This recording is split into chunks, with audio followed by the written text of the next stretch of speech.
கொண்டு வந்தோம். பட் ஒரு சேலஞ்ச் இருந்தது இடையில. ப்ரொஃபைனா டெக்னாலஜிஸ் போயிட்டு இருக்கு, நிறைய ஸ்டூடெண்ட்ஸ் ட்ரெயின் பண்றோம். அதுக்கப்புறம் பிளேஸ்மெண்ட்ஸ் அப்படிங்கிற ஒரு விஷயம் இருக்கு. பிளேஸ்மெண்ட்ஸ் மோஸ்ட்லி ஒரு 89% சப்போர்ட் பண்ணி கொடுக்குறோம்.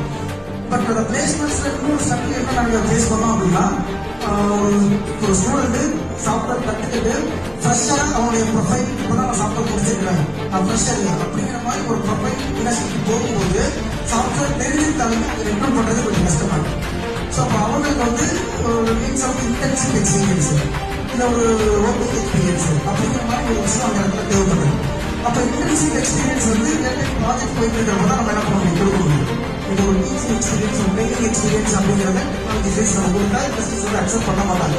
அப்போ ப்ரொஃபைனா டெக்னாலஜிஸ் கூகுளா இருக்கட்டும், சோசியல் மீடியா இருக்கட்டும், லிங்க்டினா இருக்கட்டும், எல்லாத்துலேயுமே ஆர்கானிக்காக நாங்கள் ஒர்க் பண்ணி வச்சிருக்கிறோம். ப்ரொஃபைனா டெக்னாலஜிஸ் அப்படின்னாலே மோஸ்ட்லி சோசியல் மீடியாலாம் வந்துருக்கு. ஸோ இந்த இடத்துல பெஸ்ட் இண்டஸ்ட்ரியல் ட்ரைனிங் டிவிஷன் அப்படின்னு கூகுளில் நீங்கள் போட்டு பார்த்து நம்மளோட தான் நம்பர் இருக்கும். ஸோ அந்த மாதிரி எல்லா சோசியல் மீடியாலையும் எஃபெக்டிவாக நாங்கள் ஒர்க் பண்ணி வச்சிருக்கிறோம். பட் இந்த விஷயம் என்னன்னா கம்பெனிக்கு தெரியும். இப்போ ப்ரொஃபைனா டெக்னாலஜிஸ்ல பையனுக்கு நான் வந்து இன்டர்ன்ஷிப் கொடுத்துருக்கிறேன், இன்னைக்கு ப்ராஜெக்ட்ல ஒர்க் பண்ண வச்சிருக்கிறேன் அப்படின்னு ஒரு கம்பெனிக்கு போய் ப்ரொஃபைல எடுத்து போய் காமிக்கும் போது ப்ரொஃபைனா டெக்னாலஜிஸ் ட்ரைனிங் டிவிஷன்